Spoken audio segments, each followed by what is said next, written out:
안녕하세요 여러분, 도발 뉴스 공장의 이야기 도발입니다. 오늘은 최근에 조희대 대법원장이 주장하고 있는 사법부 독립이라는 말이 얼마나 공허하고 국민들의 신뢰와 얼마나 동떨어져 있는지에 대해서 한번 이야기해보고자 합니다. 조희대 대법원장은 최근 재판의 독립 보장을 강조하고 있습니다. 겉으로만 보면 상당히 옳은 말이고 괜찮은 말인 것처럼 보입니다. 근데 실제로 사법부의 최근 행보를 보면 국민이 체감하는 것은 조금 다른 건 아닌가 하는 생각이 들기도 합니다. 대표적인 두 가지 사건을 한번 보겠습니다. 첫 번째 사건으로는 지기현 판사가 시간 단위로 내란숙의 혐의를 받고 있는 윤석열의 구속기간을 계산해서 석방한 사건입니다. 그에 대해 사법부는 지금까지도 어떠한 해명이나 반성도 없습니다. 내란 재판 도중 지기현 판사는 구속 중인 내란숙의 혐의에 윤석열 전 대통령을 석방했습니다. 전 대통령이란 말도 하기 싫은 그런 존재인데요. 근데 그때 그 논리가 무엇이었냐 한번 보면요. 구속기간을 일수가 아니라 시간으로 계산해서 이미 만료가 되었다는 것입니다. 사법역사상 전무후무한 판단이고 전무후무한 해석입니다. 법 쪽에서조차도 쉽게 납득하기 어려운 궤변이라고 이야기하고 있습니다. 국민의 눈에는 지기현이 윤석열을 사법적으로 배려한 것이 아닌가, 정치적으로 배려한 것이 아닌가 하는 의심의 눈으로 바라볼 수밖에 없습니다.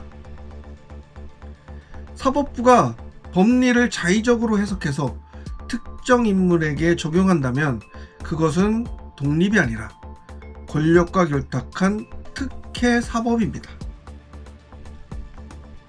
자, 그럼 또 하나의 사건을 보겠습니다. 또 하나의 사건은 초고속 파기환송심 처리 사건입니다.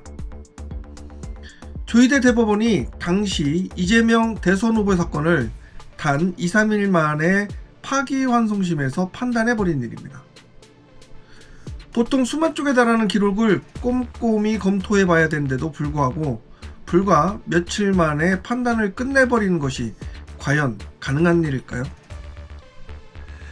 법리 검토와 분석은커녕 미리 결론을 정해놓고 형식적으로 절차를 밟은 것이 아닌가 하는 의혹이 국민적으로 번지고 있는 것이 현실입니다.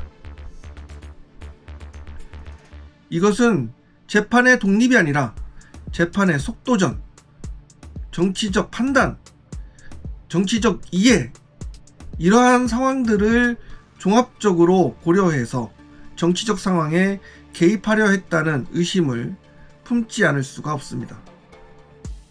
이 두 가지 사례는 조희대 사법부가 주장하고 있는 사법부의 독립이 얼마나 자의적으로 해석되고 있고 그 독립이라는 말이 자기 모순에 빠져 있는지를 보여주는 비근한 예가 아닐 수 없습니다.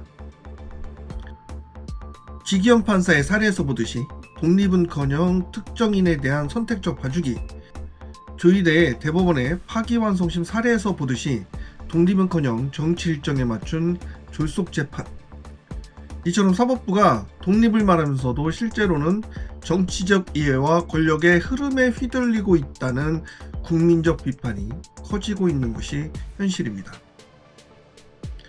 조희대 대법원장은 재판의 독립이 확고히 보장되어야 한다고 말했습니다. 그러나 독립은 말로 주장한다고 확보되는 것이 아닙니다.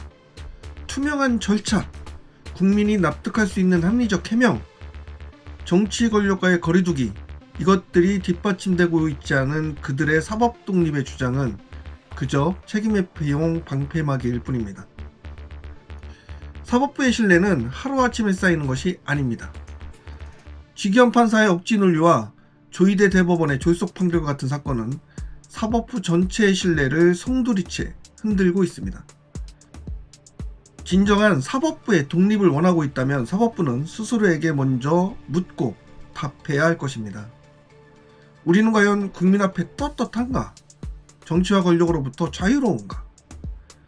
그 대답을 행동으로 보여주지 않는 한 사법부의 독립주장은 그저 공허한 메아리에 불과할 것입니다. 오늘은 조희대 대법원장이 주장하고 있는 사법부의 독립에 대해서 한번 이야기해 보았는데요. 여러분들의 생각은 어떠신가요?